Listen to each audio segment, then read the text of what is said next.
And now to security matters. Last week, the Defense Headquarters confirmed the emergence of Lukarawa, a new deadly terrorist group in Sokoto and Kebbi state, threatening critical governance rights in these subnational enclaves. A few days after the Defense Headquarters formally confirmed the emergence of the new terrorist group, at least 15 people were killed in an attack on a Mera Village in Agu local government area of Kebbi state, neighboring to Sokoto state. On his part, Hamid Rufai, spokesperson for the Sokoto State Police Command, said the armed group operates in 5 local government areas in Sokoto, including Gudu, Tangaza, Binji, Ilela, and another local government area. Rufai described the group as heavily armed with sophisticated weapons. On the same day, the Defense Headquarters in Abuja issued a statement declaring 9 suspected members of the group wanted. And for more on this, we're joined by a public affairs analyst, and that's Reverend Joseph Hayab.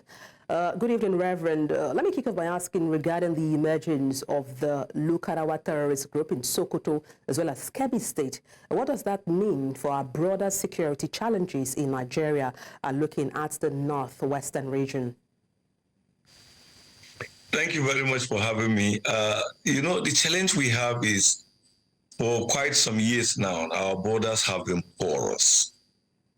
When the Boko Haram started their madness and killed people in the northeast, and eventually the bandits that took over the northwest started terrorizing, the understanding is that there is always a connect between the Boko Haram to the bandits here and then the foreign groups that are coming in, because they don't just come in, they have someone inviting them, or they come in to support a group, but also want to exhibit or exercise some sense of independence and continue their operation.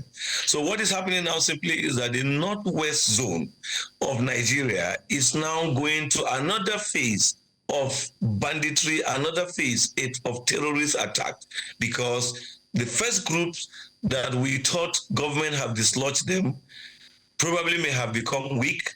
And then these new groups, not that they are just coming, they have studied, they know the roots, they know the people, they know the situation, so they understand the workings of the previous groups that were going about kidnapping people in school.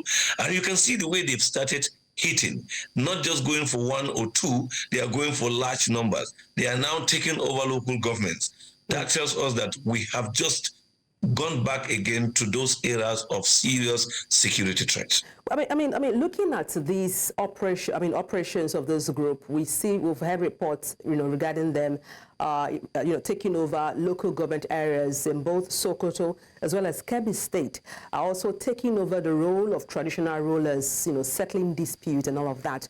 What does it mean for regional stability as well as governance in these states? First, you see, these terrorist groups are very smart. They understand the pains people are going through. They understand the poverty challenge that is facing people. People are hungry. And they also understand the division, the tension that exists in many of the communities that they are in charge now. So they come with, they present themselves as people who want to proffer some solution, people who want to give them a new lease of life.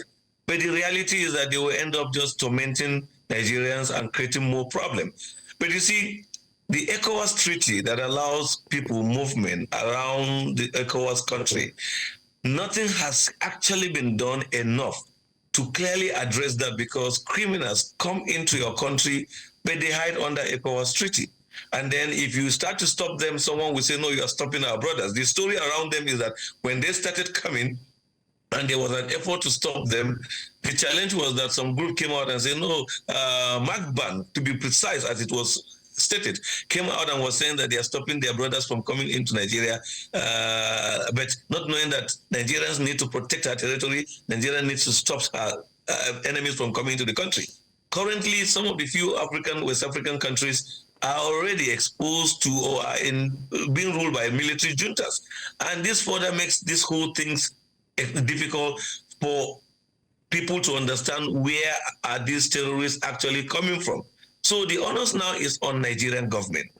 The Office of the National Security Advisor, the military, Nigerian military forces, and the intelligence to take measures that will ensure, in the first place, they're supposed to have a good report, security report on how many of these terrorists, their growth, the rate of their movement, their spray within the northwest zone, because we are talking about Sokoto, Kebbi. These people may have gone beyond this because the number of years they've been around is enough for them to have probably reached Kaduna, is enough for them to have even probably have some members in Abuja.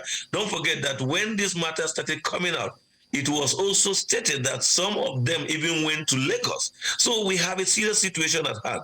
We have to really do well, a lot of work in our intelligence gathering to ensure that those who came with them, those who belong to them and may have been moved to other states, don't even have a space to operate, because they will be regrouping, they will be bringing them back, they will come with information.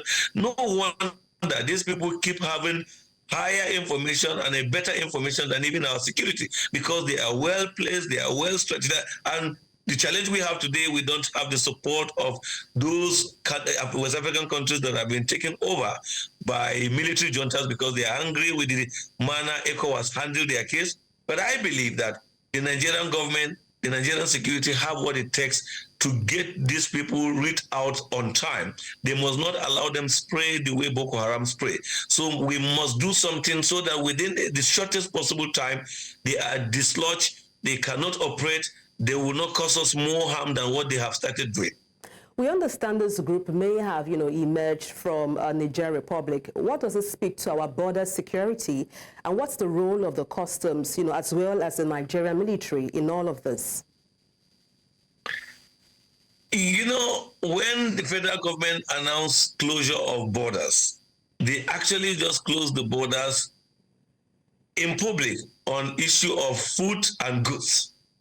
But what did we do about people who cross our borders that are not Nigerians? What did we do about people who cross our borders that don't have any form of identification?